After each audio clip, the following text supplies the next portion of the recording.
Assalomu alaykum azizlarim. Bugun sizlar bilan Eko Shopping bozorining ichida nima yangiliklar bo'lib turganini kuzatib chiqamiz. Birgalikda qani ketdik. Azizlarim, Eko Shoppingda o'zgarishlar katta. Xudo xolasa, hamma ikkinchi kuni, uchinchi kuni tovarlarni taxlab ochib turibdi. Xudo xolasa, sizlarga to'liq ma'lumotlarni uchinchi kunlari qo'yib beraman.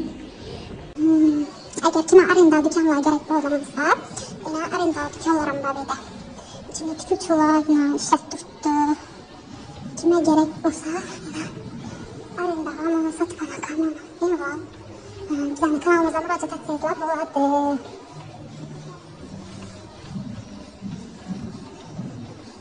Ben tarafından hemen hepsi уже açılmadan почти.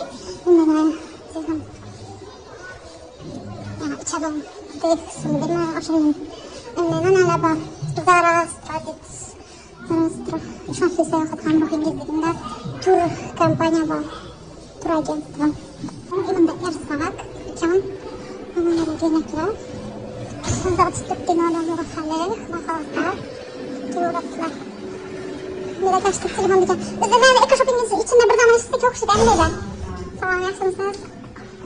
Azizlarim, xudo xolasa, yana shu zdaniyada Umar Shois 8 blokda joylashgan. Xudo xolasa, ishi hafta juma kuni ochilishi bo'ladi. Ishora ko'chatirlar, bemalol kelaverasizlar. Eko Shoppingni içinde joylashgan, qishin, yozin, soya, salqin, ajoyib issiqqina yerlarda xarid qilaverasizlar, xudo xolasa. Yine hozircha ko'p qo'ygan ko'rishlari skidkada yana 55 ming so'mdan ish qabullarni, krossovkalarni qo'yib qo'ydilar. Hammasi 55 ming so'mdan. Hozircha tovar yo'q. Juma kuni xudo xolasa ochilishini kelaverasizlar. Men o'zim ham shu yerda bo'laman, ochilishida qatnashaman. Xudo xolasa o'zim ochib beraman inshaalloh.